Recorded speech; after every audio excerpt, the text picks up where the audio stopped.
Hey guys, hope you're all doing great. Today, I'm going to compare two anime characters and analyze their strengths and weaknesses. After that, we'll see who would have a better chance of winning if they ever faced off. So don't go anywhere, make sure to like the video and subscribe to the channel, and let's dive right in. The two characters I want to compare are Gojo Satoru. Yeah, you probably know this stylish guy, he's seriously good looking. And the second one is Alucard. If you're an old-school anime fan, you definitely recognize him. One's a vampire, the other's a sorcerer. So, who would win? Alright, let's start by analyzing and getting to know Gojo Satoru first. With his radiant blue eyes and iconic white hair, Gojo Satoru is a perfect blend of mystery and charm. His presence alone turns heads, even among those unfamiliar with anime. He doesn't need to speak to command attention, his aura does all the talking. Gojo's limitless and six eyes abilities give him control over space and cursed energy perception. He can halt attacks, nullify distance, and bend reality itself. These powers make him nearly untouchable in battle. Girls adore Gojo not just for his looks, but for his playful confidence and heroic vibe. He enters scenes with a signature smirk, making everyone feel both safe and thrilled at once. Behind Gojo's mysterious smile lies a sharp, strategic mind. He's always thinking several steps ahead, maintaining calm even in the most chaotic moments. In combat, Gojo moves with unreal speed and precision. His techniques are not just powerful, they're executed with elegance, like a deadly dance across the battlefield. Gojo balances carefree humor with deep responsibility. Though he jokes around, when lives are at stake, he becomes serious, decisive, and even self-sacrificing. As a mentor, Gojo challenges his students with unique methods. He motivates them, protects them, and pushes them to grow, always acting as their shield and guide. His sleek black outfit and signature blindfold give him a distinct, stylish silhouette. Even mid-battle, Gojo remains effortlessly cool and composed. Despite his overwhelming power, Gojo fights for justice and the innocent. He uses his strength to protect, not dominate or show off. In the world of Jujutsu, Gojo is the symbol of balance, between raw power and deep humanity.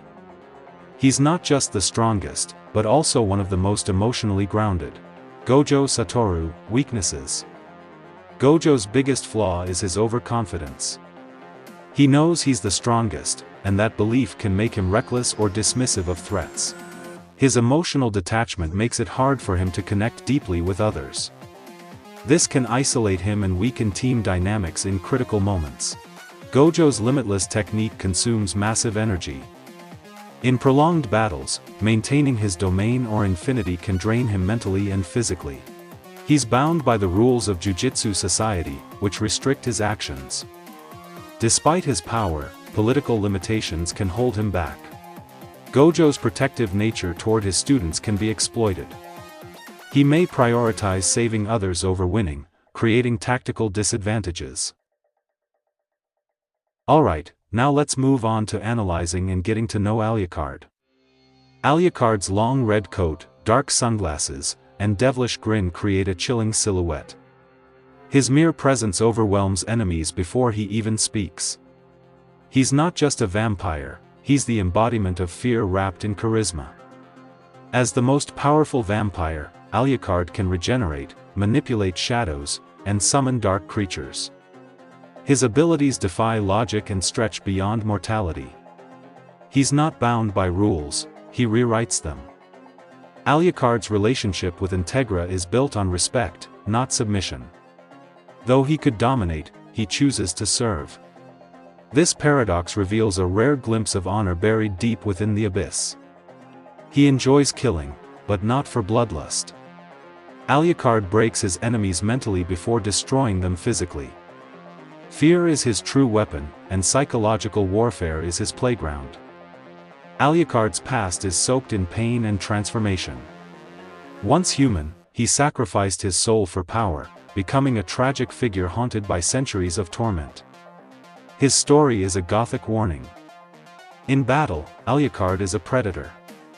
His movements are precise, brutal, and theatrical. He doesn't just fight, he performs, turning combat into a nightmare ballet of violence and control. Though born of darkness, Alucard occasionally reveals flashes of humanity. His memories, regrets, and philosophical musings show a mind that's tired of eternity and burdened by existence. Alucard's immortality makes him fearless. He's died and returned countless times, mocking death with every resurrection. For him, mortality is a joke, and he's the punchline. His dual pistols fire anti-supernatural rounds, obliterating even the strongest foes. He never hesitates. His aim is lethal, his resolve unshakable, and his style unmistakably iconic. Alucard is a mirror to humanity's darkest desires. He shows what happens when power goes unchecked. He's not just a monster, he's a philosophical warning wrapped in gothic horror. Alucard, weaknesses. Alucard's greatest weakness is his arrogance. He often underestimates opponents, enjoying the psychological game too much. This overconfidence can leave him exposed. His loyalty to Integra creates emotional vulnerability.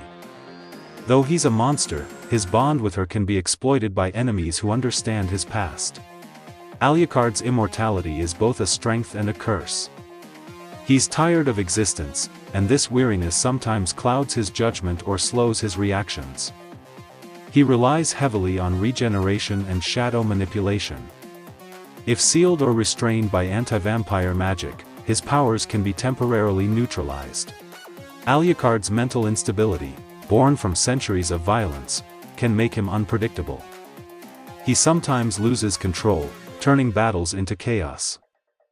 Alright, now let's dive into a fantasy battle between these two characters to see who comes out on top.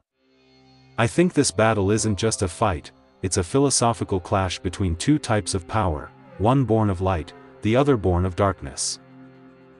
In a half-ruined landscape, under a dark night shrouded in thick fog, Alucard appears with a devilish grin, shadows dancing around him. Gojo enters calmly, removes his blindfold, and his blue eyes shine like stars. Neither of them rushes. This battle is going to be mental, physical, and emotional. Phase 1, Power Test. Alucard attacks with shadows, thousands of dark creatures rise from the ground. Gojo activates his infinity technique, stopping everything, nothing can touch him. Alucard smiles, he's just getting warmed up. Phase 2, Mind Games. Alucard tries to entangle Gojo's mind with memories, illusions, and dark philosophies. But Gojo, with his strategic intellect, analyzes everything and remains unaffected. He even throws in some jokes to break Alucard's focus. Phase 3, Direct Clash. Gojo activates his domain expansion, space bends, time slows. Alucard, with his immortal power, is destroyed and rebuilt repeatedly. But each return is slower and weaker. Gojo, precise and patient, keeps analyzing. Phase 4, Weaknesses.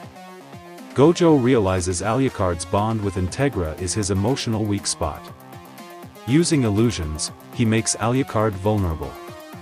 In return, Alucard tries to exploit Gojo's protective feelings toward his students. But Gojo holds his focus. End of the battle. In the end, Gojo combines power, intellect, and control to trap Alucard in an endless domain. Alucard doesn't die, but he's imprisoned in a timeless space. Gojo wins, not by killing, but through complete dominance. There's a 90% chance that Gojo Satoru would win this battle. Why? Because his power isn't just physical, he's mentally, tactically, and emotionally stronger too. Alucard may be immortal, but Gojo represents the balance between power and humanity. And in this battle, balance prevailed. I knew Gojo would win. Alright folks, until the next video, farewell.